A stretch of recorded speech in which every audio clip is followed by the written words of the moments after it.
하나님께서는 아합의 모든 자손을 진멸할 것이라는 이 예언을 엘리야를 통해서 아합 앞에서 직접 그 말씀을 전했었습니다. 그 구절이 열왕기상 21장 21절 말씀이었는데요. 제가 한번 읽어보겠습니다.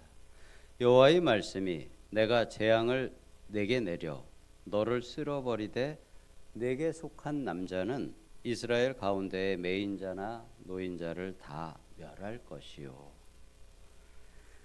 하나님께서는 이 말씀의 실천을 위해서 북이스라엘의 예후에게 기름 부으시고 그를 통해서 북이스라엘에 있는 아합의 모든 남자 자손들을 진멸을 하셨습니다.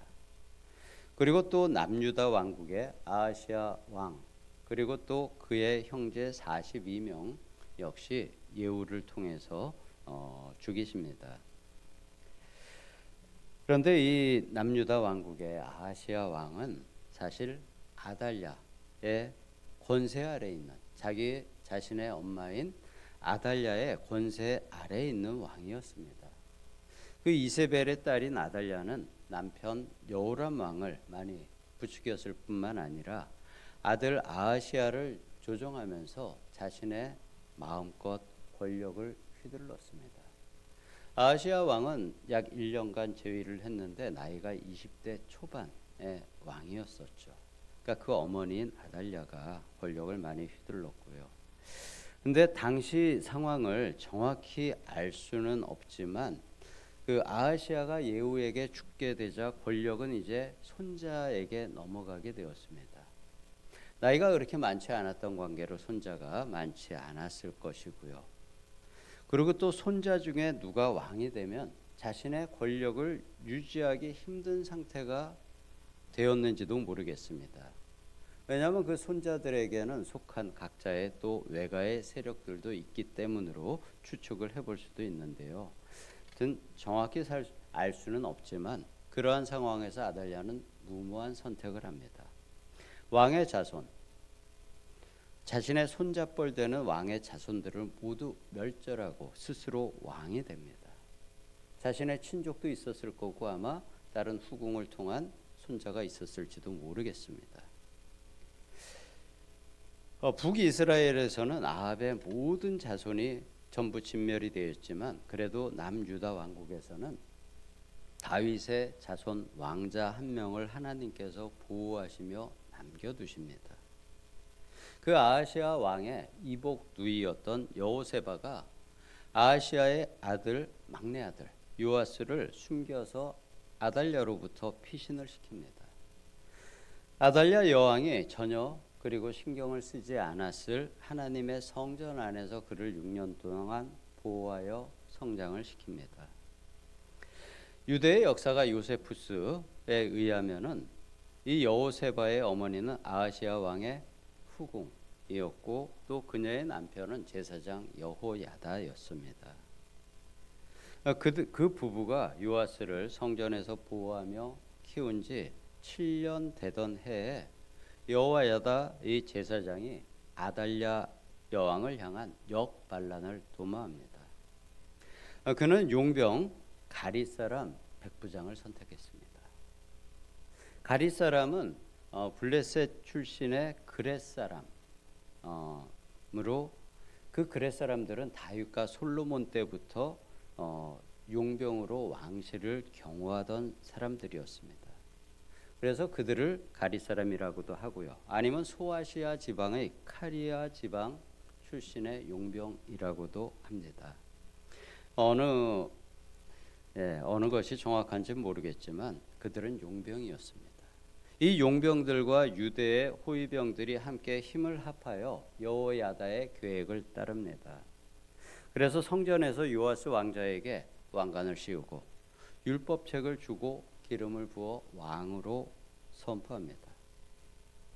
이렇게 요아스는 하나님 나라의 율례대로 왕의 즉위식을 성전에서 거행하게 됩니다. 이에 온 관리들과 백성들은 즐거워하며 나팔을 불고 아달랴는 옷을 찢으며 반역이라 외칩니다. 여호야다는 병사들에게 명하여 아달랴를 성전 안에서는 죽이지 말라 하므로 성전 밖으로 그녀를 끌어내어 처형을 합니다. 아마 그 당시에 그녀의 죽음을 슬퍼하는 자들은 아달랴의 아래에서 권력을 누리던 자들 외에는 없었을 것입니다. 왜냐하면 그녀 스스로 자신의 자손들을 멸하고 혼자 남았기 때문입니다. 그녀의 친정 가족들도 북이스라엘에서 모두 진멸되었고 그녀가 죽음으로 아합의 자손은 이제 완벽하게 멸절되었습니다. 그리고 요아스 왕이 아달랴의 자손인지 아닌지는 제가 찾아본 자료들 중에서는 정확히 나오는 곳이 없어서 제가 확인하지 못했습니다. 요아스가 이렇게 7살의 어린 나이에 왕이 되었습니다.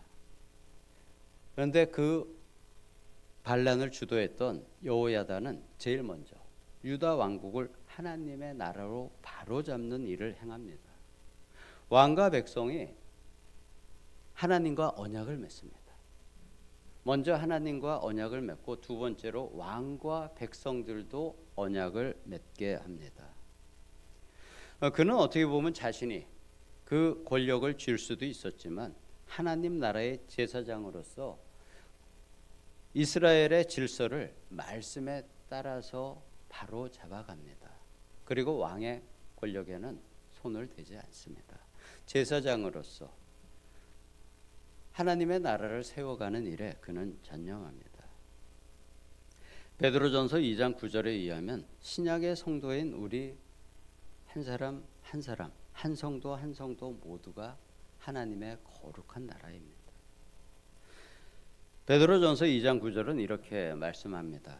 그러나 너희는 택하신 족속이요 왕 같은 제사장들이요 거룩한 나라요 그의 소유된 백성이니. 이 말씀에 따르면은 우리가 바로 하나님의 거룩한 나라입니다. 우리 한 사람 한 사람들이 거룩한 나라인 거죠. 하나님의 나라는 먼저 하나님과 언약을 맺고 그 언약을 지켜야 합니다. 여호야다는 지금 그것을 실천하고 있는 것입니다. 우리에게도 하나님이 주신 하나님의 언약이 있습니다.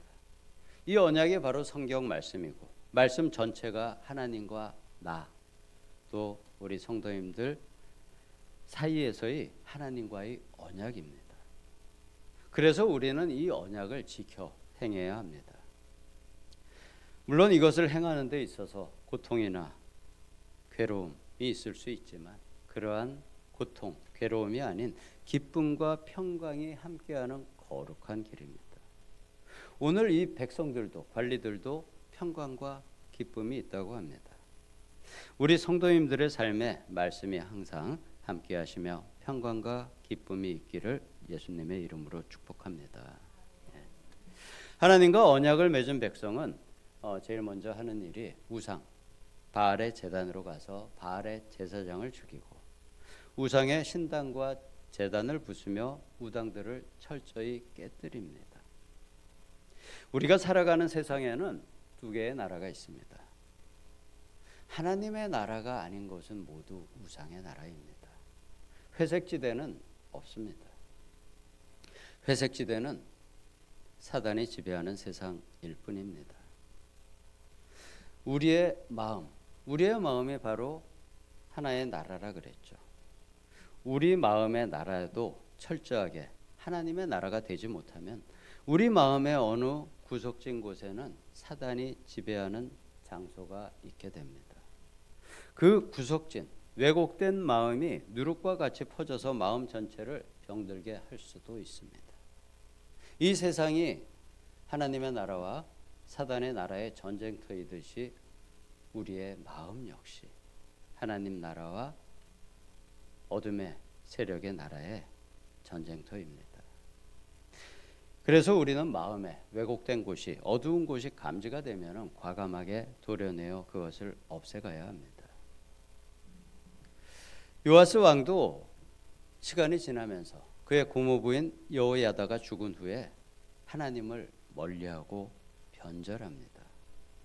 그럼으로써 그는 오늘 말씀 마지막에 내일 말씀 그는 자신의 신복들에게 죽임을 당하게 됩니다. 즉 멸망의 길을 가게 된 것입니다. 우리는 이러한 우를 범하지 말아야 합니다. 아버지 하나님을 향한 마음을 잘 간직하시고 성령 하나님과 동행하시며 주님 가신 길을 나의 십자가를 지고 따르는 우리 모든 성도님들 되시기를 예수님의 이름으로 축복합니다. 아멘. 주님, 아달랴는 다윗의 자손을 진멸하고 자신이 하나님의 나라 유대 왕국의 왕이 되었지만 하나님께서는 이를 용납하지 않으시고 다윗의 자손을 남겨 왕위를 회복시켜 주셨습니다. 우리의 마음에도 하나님으로부터 오지 않은 그 어떠한 것들이 들어올 수 있지만 우리 마음에 동행하시는 성령 하나님께서 그를 분별하도록 도와주시고 어둠의 더러운 세력을 진멸할 수 있기를 도와주시기를 예수님의 이름으로 기도드립니다.